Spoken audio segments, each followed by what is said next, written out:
Galing...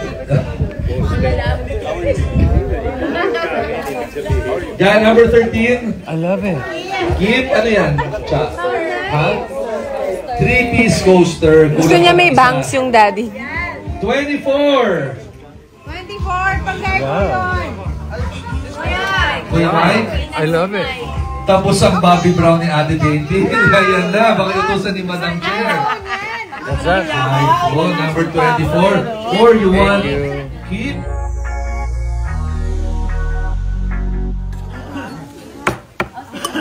Roast beef.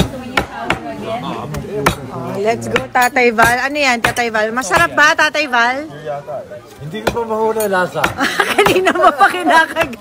Maya-maya, nararasahan ko na. Ay, ang sarap. Merry Christmas! Buong liig yan, Dad. Buong liig ng Lito Tron yan.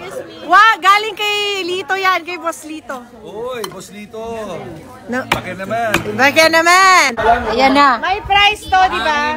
Oy, may prize, guys. Mangin. Ate Apples, di ba may price, Te Apple? May price, may price. Okay. Te Apples, may price. Di ba may price? 1,000. Okay, go. May nagla-live dito. Yes. Okay, okay. Ready? Masaya ngang isinelebrate ng Soto family ang Christmas ngayong taong 2022.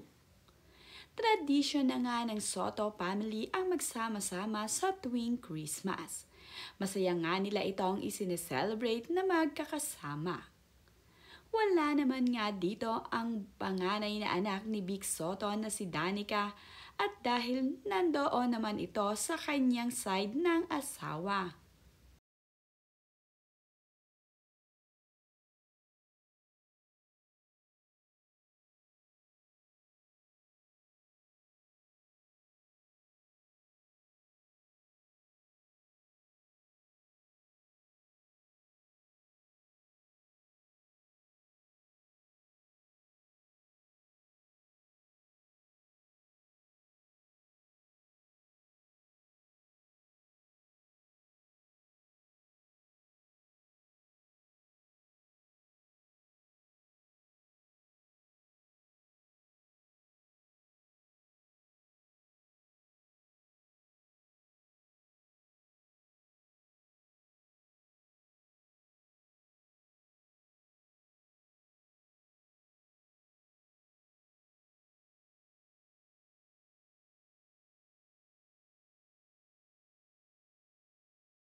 Hermosa ang kanyang kapatid na si Kat Hermosa na nag-celebrate ng Christmas dito sa Soto family.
pinakahihintay namin na lechon belly from Lito Chon.